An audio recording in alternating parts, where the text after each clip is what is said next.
Freaking Adrian had a brain fart. He made a big oopsie.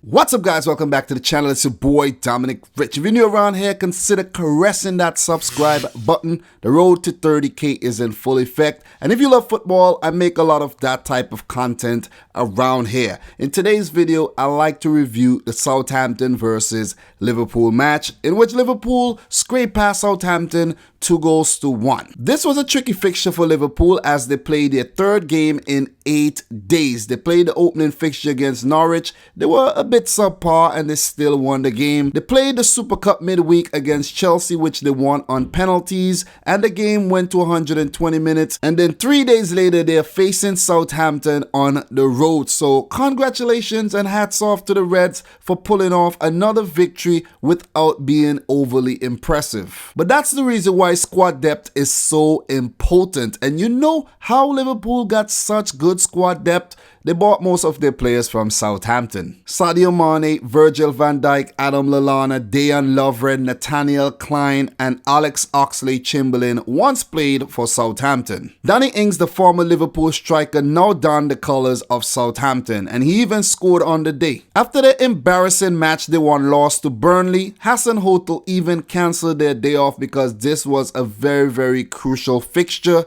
but still they ended up losing the game. So should have let the players had their day off and just rest. You're approaching it wrong, man. The Austrian is getting it wrong. 2 losses in as many games. As for lineups for Southampton, Hasenhuttl had Angus Gunn in goal, Vestergaard, Bednarek and Yoshida at the back, Valery and Bertrand as wingbacks, Højbjerg, Romeo, Redmond, Ward-Prowse and the new boy Che Adams. Off the bench came Ings, Djenepo and Armstrong. For Liverpool, Klopp played a 4-3-3 formation with the error-prone Adrian in goal. He was even rumored to miss the game after picking up a freakish ankle injury during his Super Cup celebrations. Overzealous Liverpool fans, always overzealous. For the centre-backs, they had Van Dijk and Matip, Robertson and Trent Alexander-Arnold as fullbacks, and in the middle, Wijnaldum, Oxlade-Chamberlain and James Milner. Up top, we saw one of the best front threes in Europe in Mane, Salah and Firmino. The first big talking point in this game was an almost oopsie by Adrian. James Ward-Prowse was pressing him really hard and he tried to clear the ball, kicked it right into him, but it went out for a goal kick. He was very lucky that time around. Then the new boy Che Adams almost got in behind, but Virgil van Dijk came to the rescue. It was a very shaky start to the game by Liverpool, and Southampton looked like they were going to score the first goal. And they almost did so in the 21st minute when Maya Yoshida headed James Ward-Prowse's beautiful delivery directly to Adrian, who pulled off a reflex save. Like, he hit it right to him. It was an open header. He could have put it right. He could have put it left. He put it straight to Adrian. So Southampton, you have yourself to blame. A few chances early in the game and you did not take any one of them. Southampton were enjoying a really good spell in the game, and at that point I was saying to myself, maybe Southampton could sneak a point here. But guys, we all know what happened. But the fact that Liverpool were playing their third game in 8 days, they looked tired. They really looked tired. Or maybe Liverpool were just pacing themselves, to just, see how the game is going and come back in the second half and, bring the game to Southampton. Southampton did get another brilliant chance when Romeo sent in a really good ball and Che Adams got on the end of it, but he put his header over.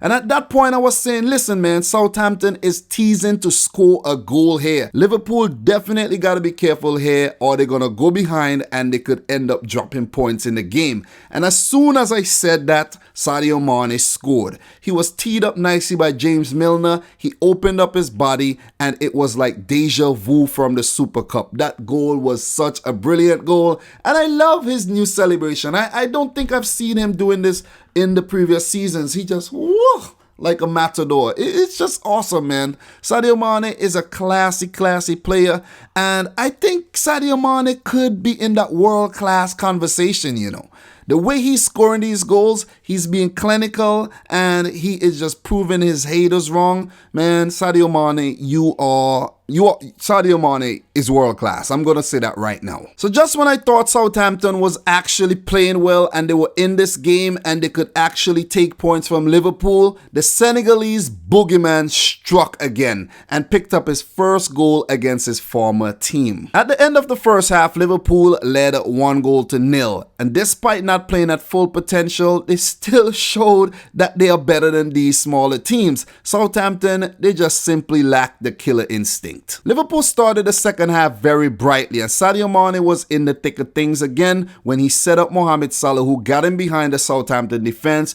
opened up his body, but Angus Gunn pulled out a really good reflex save with his leg. And by the way, Angus Gunn is a former Manchester City player, and that's why he's so good. But that was a big chance missed by Liverpool. For the first 20 minutes of the second half, Liverpool were large and in charge, and Ralph Hasenhüttl needed to do something to change this, and he brought on the former Liverpool man Danny Ings. And as soon as I could jot down another word, Mane got Firmino in behind the Southampton's defense. He opened up his body, but he put it beyond the post. Just after that, Danny Ings did get his chance, but he put it over. That goal would have blown the roof off the stadium because it was a really good shot against his former team. I think Danny Ings was actually teasing us there. Adams went off for Armstrong, and I think Adams had a pretty okay game. He scored 22 goals in the championship last season for Birmingham, so he is a proven goal scorer. I just wish him all the best in the Premier League. It's not the same playground at all. But you know who is actually proving that it is a similar playground? Timo Pukki scored a hat-trick for Norwich against Newcastle. A few minutes after Armstrong came on, Southampton made a big oopsie. It was from a throw-in. Vestergaard gave the ball away to Sadio Mane, who had his tail up, passed it to Roberto Firmino, and he did the rest to open his account for the 2019-20 season. Liverpool were up 2-0. Liverpool's finish was actually making the difference for them in the game, even though I think they should have been 3 or 4 up by that time. But at that point in the second half, Southampton's chances were few and very far in between. Fabinho then came on for Milner, who was making his 705th Premier League appearance. Like, freaking wow. 705. Trent Alexander-Arnold then delivered a beautiful free kick which Mane got on the end of, but his header was saved by Angus Gunn, who was having a pretty decent game despite conceding twice. Mane was in the thick of things once again when his beautiful back heel teed up Robertson, who got a beautiful shot off, but Gunn was equal to the task once again. Genet for the former Standard Liège and the Malian international came on for Bertrand, while Divock Origi came on for Mo Salah, who I think had a subpar game. Southampton began to play themselves back into this game, and going forward, a dangerous ball almost forced Joel Matip to put the ball into his own net. But thankfully for Liverpool, it went over. At that point in the game, Adrian had a very quiet second half. He hardly had anything to do. And when it seemed like Liverpool had everything under control, Adrian came to the fore. A Virgil van Dijk, oh my God, this is so funny though, this is so funny. A Virgil van Dijk back pass. It was like no pressure whatsoever. He played around with the ball a little bit and then he tried to clear it, but he kicked it straight to the incoming Danny Ings, who just side-footed it past him, and it was 2-1. Southampton was back in the game. Like, that was so stupid. He could have put the ball to his left or to his right and he kicked it straight to Danny Ings. Freaking Adrian had a brain fart. He made a big oopsie.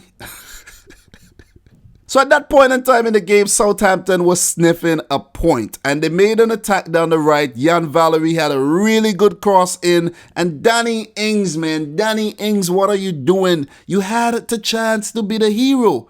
You had the chance for glory right there. All you needed to do was get enough purchase on the ball and it would have went past Adrian. I knew he would not have stopped that. He was, you know, he would definitely not have saved that ball.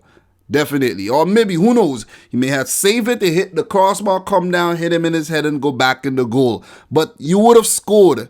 Danny Ings put it wide. And Southampton's final good chance went begging. Henderson came on for Ox, who had a pretty decent game, and then Liverpool saw out a very tense finish to the game. It was a tense match. They did not start the game well. They played themselves back into it, and then they controlled it, and then they almost give up the lead, but in the end, they still picked up a very important 3 points to go on top the table. I think they're currently on top, but it's still early. The table doesn't matter right now. But what matters is they picked up 3 points. They avoided an early potential banana skin here in Southampton. And unlike my team, Manchester City, they will go into the next fixture feeling a lot better. For Liverpool, they will host Arsenal in their next fixture and then they play Burnley on the road. I think they're capable of winning both those games, but Arsenal, they have started the season out very, very well. I doubt Arsenal could go 3-3 though. As for Southampton, their next game will be against Brighton on the road, and Brighton have started out the season pretty well, a win and a draw.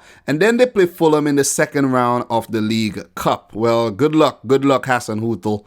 Hopefully you don't get relegated this season, but not a good start, 2 losses in 2. As for Liverpool, another underwhelming performance, but most importantly still picking up the 3 points thanks to Sadio Mane, who had a great game, man of the match by far. I'm actually doing this match review after the Man City review, and it was very, very hard for me to do. So guys, thank you very much. If you're new, make sure you hit the subscribe button, smash the thumbs up button, and in the comment section down below, do you think that Liverpool will finally win their first ever English Premier League title in the Premier League era? Guys, I'm your boy Dominic Rich, and until next time, peace out.